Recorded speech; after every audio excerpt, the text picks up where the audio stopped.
Hello, everyone. I'm glad you're here. Please like and subscribe so I can tell more interesting stories. Now, let's get started. The first time I truly felt time slow down, it wasn't on a birthday or in front of a mirror. It wasn't the moment I found a gray hair tucked behind my ear or when my knees made that Rice Krispie sound standing up. No, it was much quieter than that. Much softer. I was standing in my kitchen one afternoon, watching a pot of water boil, because apparently that's what we do when we've stopped rushing. The steam curled upward slow and spiraling, and I remember thinking, this used to feel faster. Not the water, life. It was this strange realization, like waking up in a different time zone without having left your house. The light looked the same. The furniture hadn't moved, but everything had stretched, widened, gone silent in the corners. It wasn't bad, just unfamiliar. I reached for the mug. I always used one with a tiny chip on the rim from 2014. Back then, I was still measuring life in weekends, goals, flirtations, playlists, and unread emails. Now I was measuring it in quiet, in pauses, in how often I caught myself not needing anything at all. Time, it seems, had changed me while I wasn't looking. Funny thing is, the ancient Greeks had a name for this. 2 words for time, actually. Chronos, which is clock time, the one we all know and chase. And kairos, the slow, meaningful time, the kind you feel rather than count. Historians still debate whether our obsession with Chronos has ruined our ability to recognize kairos, but standing over that boiling pot, I think I finally got it. I wasn't in a hurry anymore. I didn't even remember what I was hurrying toward before. When did that shift happen? I don't know. Maybe it was gradual. Maybe it snuck in one afternoon when I was folding laundry and realized I now enjoy sorting socks. Maybe it was the way I started saying no more often, not because I didn't care, but because I finally did. And with that awareness came a curious thing space. I began to notice things I hadn't before. The sound of my refrigerator humming like a nervous bee. The way my neighbor's cat jumps up onto her windowsill every morning at exactly 7:12. The odd joy of a perfectly ripe banana. I wasn't becoming boring. I was becoming present. But there were other signs too. Less poetic, more forehead slapping. Like the time I tried to update my streaming password and forgot it 3 times in a row, then had to answer a security question I made up in 2009. Apparently, I thought favorite band would be evergreen. It wasn't. I've gone through at least 3 eras since then. And then there was the time I bent down to tie my shoe and stayed bent for a moment longer. Not out of reflection, but because my back politely requested a breather. That was the day I started making old person sounds while moving and didn't even care. It felt earned. Here's an odd fact I came across in one of my sleepless rabbit hole nights. Lobsters don't age like we do. They don't get weaker or lose fertility. They just keep going until one day something external ends it all. Immortality, but with claws. Scientists still argue whether they age in any human sense. Honestly, I envy the simplicity. But we humans, we feel it. We feel it in our joints, in the songs that suddenly sound too loud, in the realization that you now prefer eating dinner at 6 p.m., not because you have to, but because you want to. We feel it in nostalgia that doesn't ache anymore, just waves gently over us. The thing about aging is that it's sneaky. It doesn't knock. It just starts moving furniture around in your body and soul. You'll wake up one morning and your favorite jeans don't feel the same, or the slang kids are using sounds like a new dialect.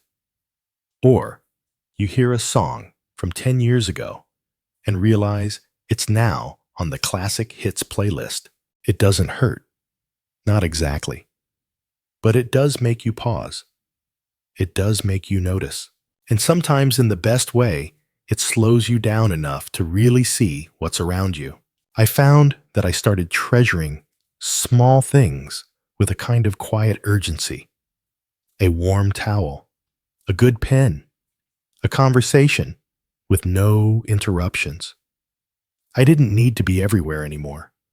I just needed to be here. I remember looking at a photo of myself in my 20s, sunglasses too big, confidence too loud, dreams too sharp, and thinking, you were in such a hurry. But I didn't judge her. I just wanted to tell her, it's okay. You don't have to run. You'll still get there. Maybe that's the gift of age, not answers, but patience. Not speed, but rhythm. Not certainty, but comfort with the not knowing. People often talk about aging like it's a decline, but I don't feel that way. I feel like I'm learning a new language. Slower, quieter, wiser. More kairos than chronos. More now than what's next. And it started strangely enough in a kitchen with a pot of water and a moment that asked nothing of me but to notice it. What youth never told me about getting older is that it's not just about graying hair or creaky knees. It's about subtle recalibrations, tiny shifts in how the world feels, how people speak to you, how you begin to narrate your own life with a slightly different tone. No one warned me that aging would feel so invisible and loud at the same time. In my younger years, aging was a distant planet, something orbiting far outside my atmosphere. I imagined it as a cliff one day you wake up, and boom, you're old. But it doesn't work like that. It's more like your favorite sweater gradually becoming thinner. You don't notice it at first. But then one day, it doesn't keep you warm like it used to. And you realize time's been pulling threads while you weren't looking. I remember turning 35 and thinking, well, I still feel 27, but then I stood up too quickly and my hip made a sound like someone crinkling tinfoil. Still felt 27, just with added sound effects. There's this moment somewhere in your late 30s or early 40s when you start to notice you're aging in public. Younger coworkers call you sir or ma'am. Teens at coffee shops speak with slang that might as well be Morse code. You start to become the oldest person in the room, and you notice it. Like being handed a crown you didn't ask for. In ancient China, elders were considered living libraries, repositories of wisdom and memory. The older you were, the more valuable your insights. Historians still debate whether this cultural reverence translated into actual influence or was mostly symbolic. Either way, it's a nicer vibe than modern society where youth is treated like a limited-time coupon and aging is a branding issue. I once stood in the skincare aisle of a store, staring at a moisturizer labeled anti-aging and thought, isn't that just code for please hold back entropy? Like aging is a mistake that needs correcting. As if we can out-cream time. What youth doesn't tell you is how much quieter things get. Not in the world, but in your mind. That need to prove yourself gone. That endless treadmill of comparison fading. You still care, but it's a softer kind of caring. Like choosing to hum instead of scream. You start forgiving yourself more. The little things. The missteps. The ambitions that didn't become empires. Because you realize you're not a failure, you're just human. And no one is as flawless as their filtered vacation posts. Your pace changes too. You stop sprinting toward milestones and start walking toward meaning. You start saying things like, I just want peace, unironically, and you mean it. I used to think getting older meant losing things youth energy, relevance. But it also means gaining things I never expected: clarity, resilience, a strangely specific love for quiet cafes. And oh, mornings. Mornings in your 40s hit different. There's a calmness to early light when you're no longer rushing through it. You wake up not to conquer the day, but to greet it like an old friend. You pour your coffee slower. You sit longer. You notice the way the sun lands on the floorboards The way your breath fogs the window. Of course, not everything about aging is serene.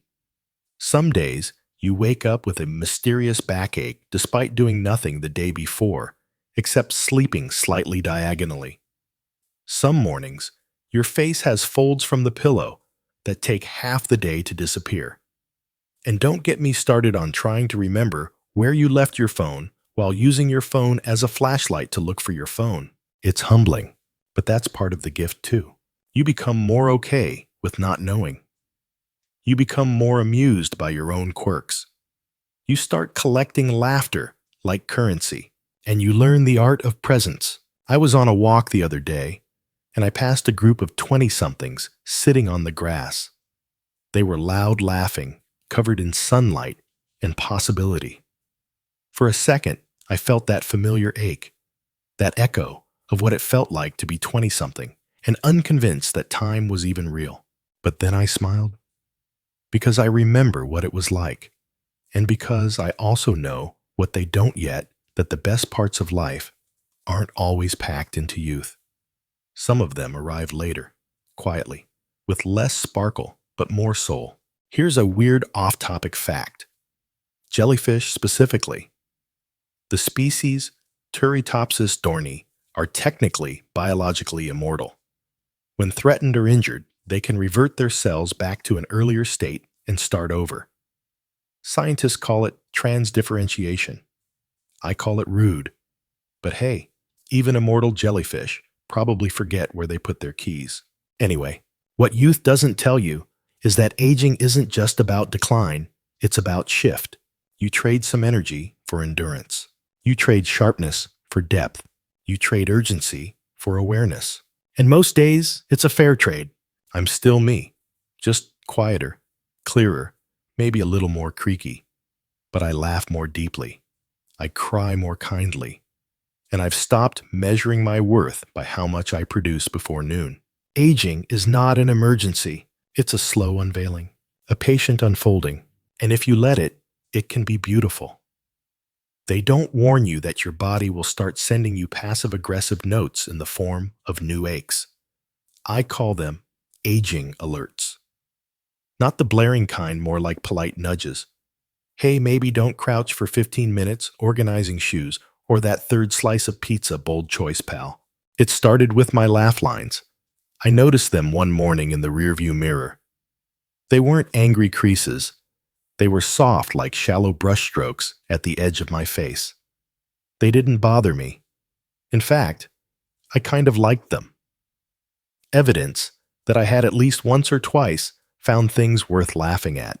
Then came the joint symphony. Knees, ankles, shoulders, all chiming in with a soundscape I never asked for. Not painful, just opinionated. Like my bones had formed a union and were staging small protests. And yet the thing that caught me most off guard wasn't physical. It was this quiet thing, a feeling, that I was shifting out of the center of the stage and into the wings, not gone, not irrelevant, but not new anymore. I used to be the one giving advice from recent experience. Now, I'm the one who starts sentences with "back when I was your age" and only realizes it halfway through. There's a moment you may recognize it when you walk into a room and you're no longer the youngest person. You might not even be in the middle bracket. And it hits you. I'm the reference point now. In the 1950s, psychologist Elliot Jaques coined the term midlife crisis. He observed that many people in their 40s hit a kind of psychological speed bump, a reckoning with mortality, purpose, and regret. Historians still debate whether this crisis is biological or just cultural, something we inherit from society's obsession with youth. For me, the so-called midlife crisis wasn't a sports car or a sudden desire to skydive. It was a long afternoon in a bookstore, standing in the self-help section, holding two books, The Subtle Art of Not Giving A and A Beginner's Guide to Gardening, and realizing I was equally drawn to both. That day, I bought a houseplant. His name is Clyde. He's still alive, which I consider personal growth. I didn't have a crisis. I had a quiet shedding, a kind of molting of the identity I used to wear so tightly. I used to think I needed to be something sharp, successful, seen. Now, I just want to feel something peace, laughter, belonging. I don't chase status the way I used to. I chase good chairs in restaurants, ones with back support, and there's freedom in that. I've started taking up hobbies I used to consider too boring. Walking without purpose, cooking slowly, talking to myself while doing laundry. I even bought a crossword book. I used to judge people for that. Now it's how I unwind. Go ahead, laugh. I'll be over here discovering 5-letter words for joy. You know what else happens? Your friendships deepen.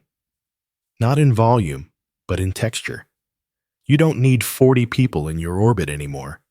You just need 3 who know your weird laugh and remember your coffee order and owe the relief of canceled plans.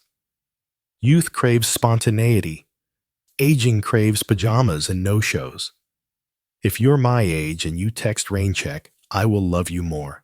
There's something beautiful about knowing yourself so well that you no longer say yes just to fit in. You start honoring your energy like it's a sacred currency.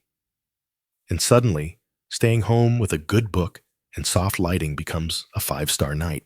Here's an odd but fitting fact. Sloths have such a slow metabolism that they only poop once a week. When they do, they make a big event of it, climbing down from the trees, risking predators, all for the sake of a deeply important ritual. I get it, sloths. I really do. That's kind of how aging feels. Less frequent, more meaningful. You begin to cherish the small rituals.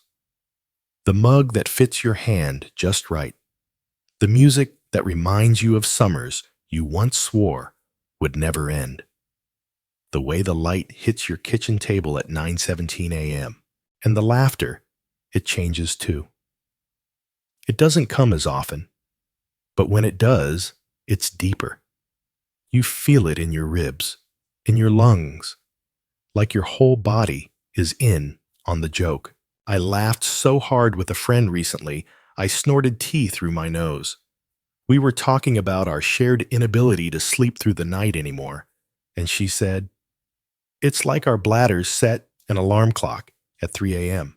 just to remind us we're alive." I wheezed for 10 minutes.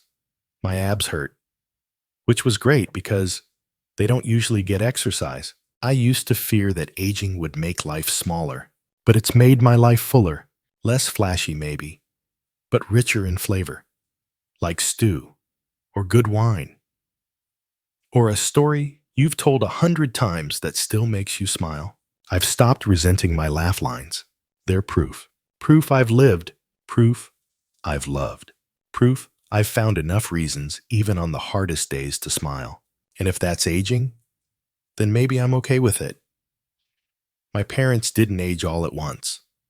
They did it slowly, and then suddenly all at once, which now that I think of it, is how most things happen.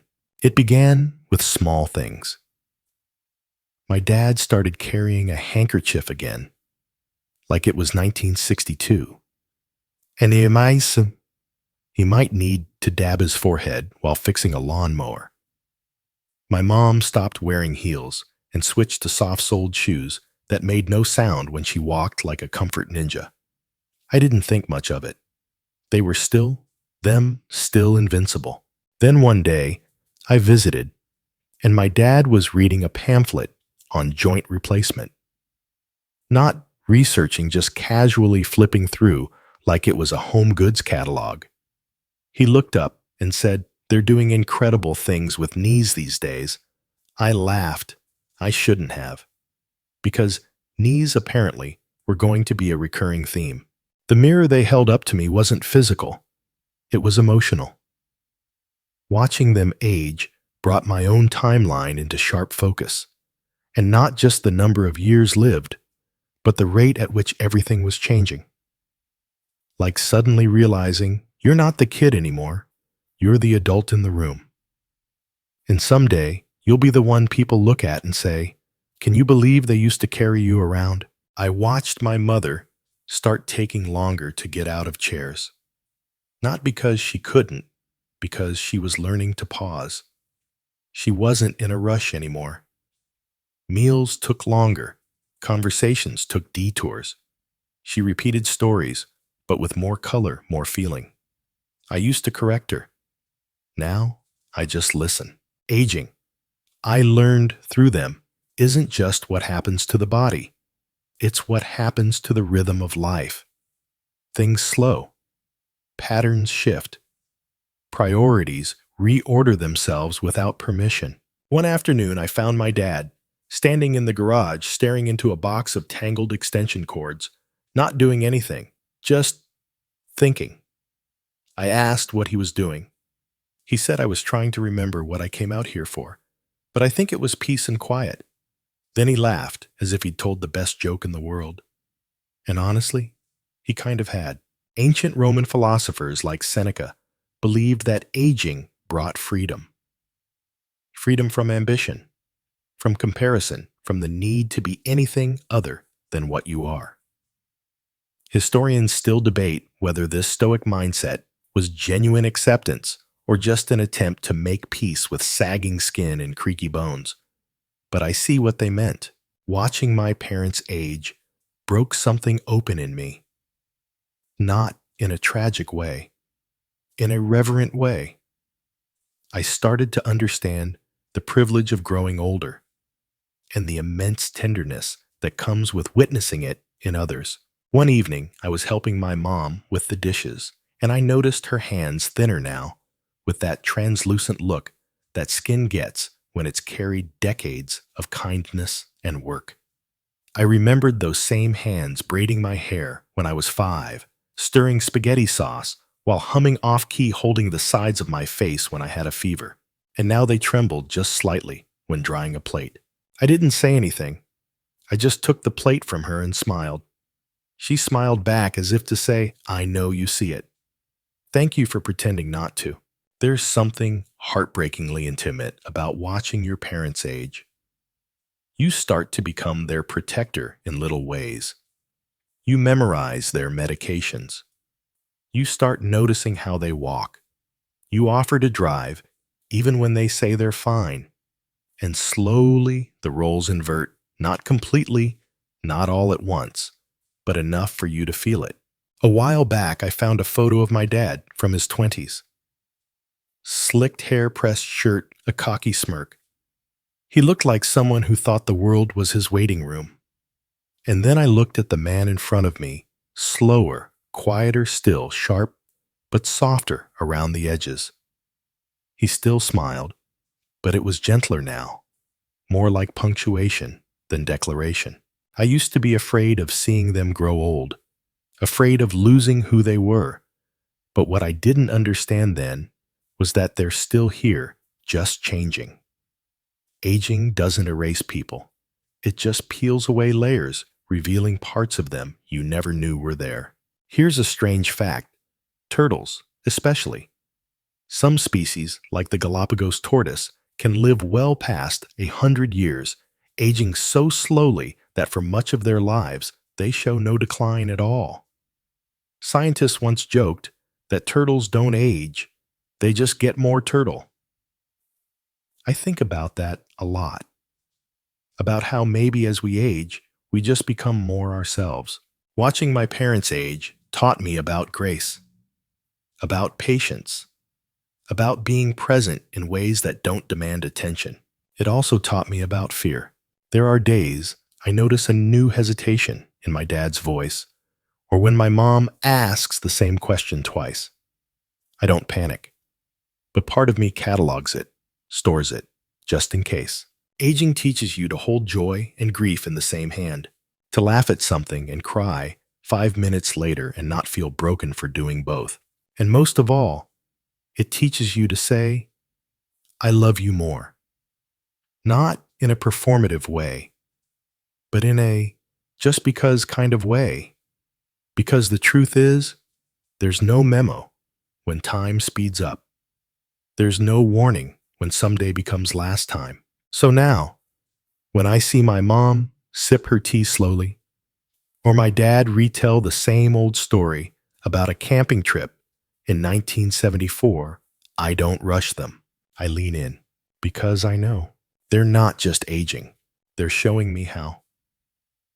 It started one night when I couldn't sleep. I was lying in bed, scrolling through my phone, and I stumbled across an article titled The History of Aging.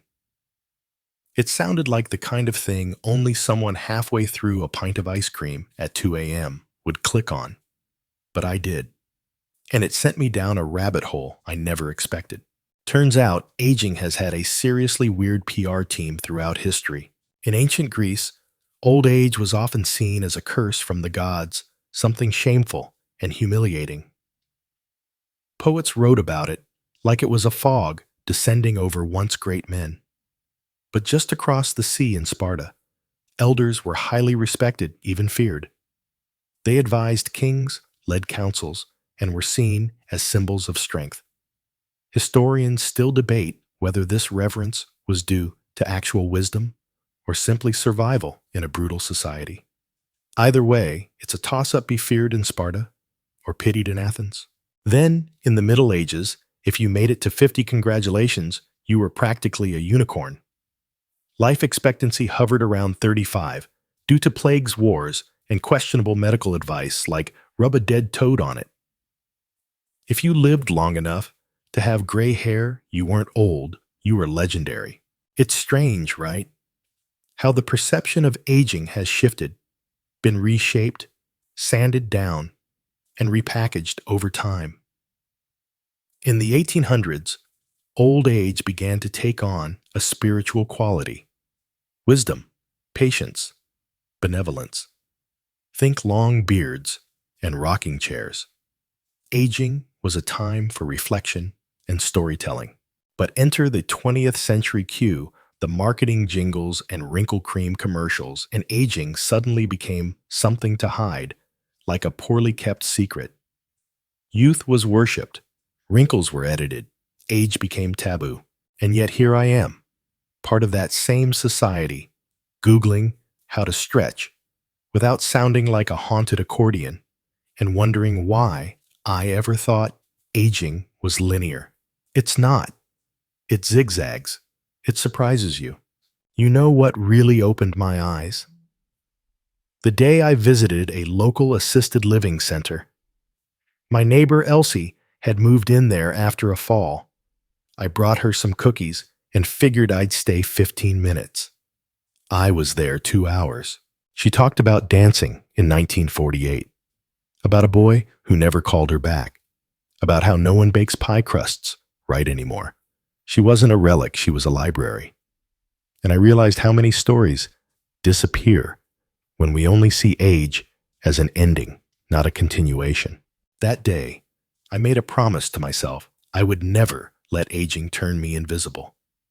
I would never shrink just because the world told me I was past my prime. Because here's the truth, nobody markets to you. Aging can be expansive. You stop caring about the opinions of strangers. You start wearing clothes that are comfortable instead of trendy. You eat dessert first because, honestly, what are we even waiting for? Here's a fun and weird fact. Parrots, particularly African gray parrots, can live over 60 years and develop vocabularies as extensive as a toddler's. Some even show signs of emotional intelligence and sarcasm. Imagine spending 6 decades learning to say, "No, you shut up," and meaning it. Iconic. I want to age like that, with flare feathers and a mildly judgmental stare. But seriously, what scares us about aging isn't the number. It's the meaning we attach to it. We fear being forgotten, losing relevance, becoming less than. But maybe that's the marketing again. Maybe we've been sold a bad narrative. One that says your worth is tied to how smooth your skin is or how fast you can reply to emails. One that forgets that wisdom takes time, that empathy often grows in wrinkles, that patience is not a youthful trait. It's a seasoned one. Historians often point to Japan as a culture that still honors its elders.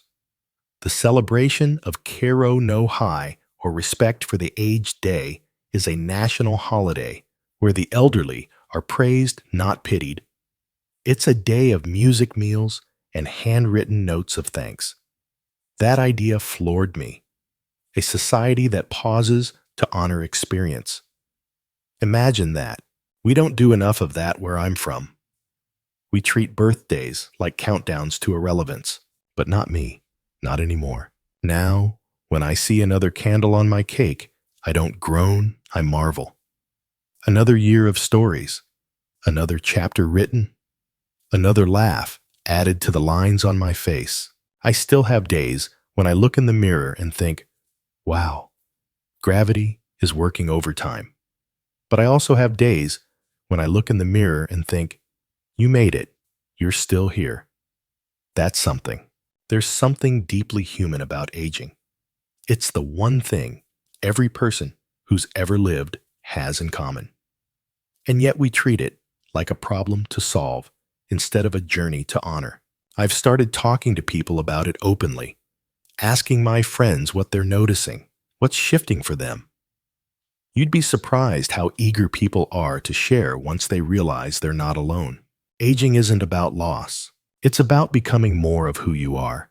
And if the world wants to fear it, let it. I'll be over here embracing every odd creak and crow's foot, and maybe, just maybe, writing the story of age a little differently than the brochure said I should. I didn't expect aging to change the way I saw time. Not just how much of it I have left, but how I spend it, how I respect it, how I hold it. In my 20s, time felt endless, like a bottomless cup of coffee. I could waste it, freely scroll for hours, stay up all night, procrastinate like it was a competitive sport. I assumed there would always be more of it, but now time feels like a delicacy. Like dark chocolate you nibble instead of devour. You start measuring your days not by productivity, but by presence. Did I enjoy this? Did I feel alive in it? Or was I just filling hours? One of the more humbling things about aging is realizing that saying no doesn't close doors. It opens space. Space for quiet mornings, for long walks with no destination, for staring at birds and realizing they've been here the whole time, doing their weird little dances, and you never noticed. Aging taught me that every yes steals energy from somewhere else. So now I choose more carefully. And speaking of choosing wisely, here's a little-known historical gem. The Stoic philosopher Epictetus, who lived around 50 AD, once said that people are not disturbed by things, but by their opinion of those things. Historians still debate whether Epictetus ever actually wrote that down himself, or if his student Arion just took very enthusiastic notes. Either way, the message stuck with me. What if aging isn't the problem? What if it's just our opinion of aging that hurts us? After all, the body is going to change, whether you're mad at it or not. So I stopped being mad. I started being curious. I leaned into the rhythms instead of resisting them. I started listening to my body like it was a roommate I'd ignored for years. Turns out, it had a lot to say. Things like, we hate gluten now, and let's stop pretending caffeine doesn't affect us. Not always convenient, but undeniably honest. And you know what else started to change? My relationship with ambition. I used to think success had a finish line, that if I worked hard enough, achieved enough, I'd finally get to some imaginary summit where life would slow down and feel complete. Spoiler, there is no summit, just a series of scenic overlooks, if you're lucky. I don't want to hustle my way into a perfect legacy.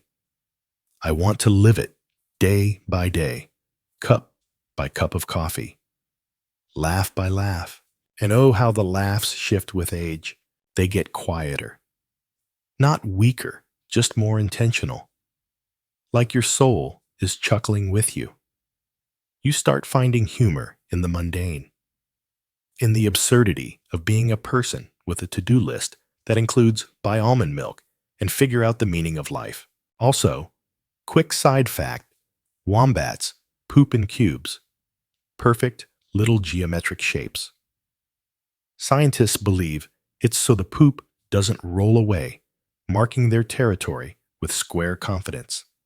I aspire to that energy, you start collecting moments that feel soft, a text that says made me think of you, a song you forgot you loved, a meal that tastes like someone missed you. These are the treasures now, not titles, not followers, not perfectly filtered photos. Real things. And yes, there's still grief in aging. Grief for the versions of you that are gone, for the friends who've drifted, for the places you won't return to, not because they're gone, but because you've changed. But there's beauty in that too, because it means you've grown. There's a tree on my street that blooms late every year. The others will already be heavy with petals by the time this one even begins to bud. But when it does, oh, when it does, it takes your breath away. It's like it was never late, just right on time. That's how I want to age. Not fast, not flashy, just honest, just in bloom in my own way. I've learned to hold joy and melancholy together like twin hands, to celebrate the new while honoring the old, to understand that every wrinkle, every slower breath is evidence that I was here, that I still am. There was a moment last winter, quiet, almost forgettable, that somehow stayed with me. I was standing by my kitchen window, watching snow fall in that slow, mesmerizing way it does when the world's gone quiet. The kettle was boiling, my feet were wrapped in thick socks, and the floor creaked beneath me like it always does. And for the first time in a long while, I didn't feel the urge to be anywhere else. That's what aging gives you, moments where stillness feels like abundance. You stop measuring life in milestones and start counting the minutes that feel right. The ones that feel real. The kind that make you want to close your eyes and just exist in them for a second longer. I used to rush through everything. Meals, conversations, seasons. Like I was trying to outpace time. Now, I let it catch up to me. I let it sit beside me. We've made peace. One of the strangest things about getting older is how you start to see yourself as a story. Not a headline, not a punchline, a real, evolving story. And suddenly, it's not about how fast you turn the pages, it's about what's on them. And yes, some pages are smudged. Some chapters are painful. But every one of them got me here. And here is not so bad. I was at a diner recently, sitting across from an old friend I hadn't seen in over a decade. We ordered pancakes. She looked at me with a half smile and said, "You look the same, just softer." And I thought, yeah, that feels right. Softer doesn't mean weaker. It means weathered. It means open. It means I've stopped trying to be bulletproof and started letting myself be. Here's a fascinating historical note. In many Native American cultures, elders were storytellers and memory keepers. Their age wasn't a burden. It was a badge. Their stories weren't interruptions. They were inheritances.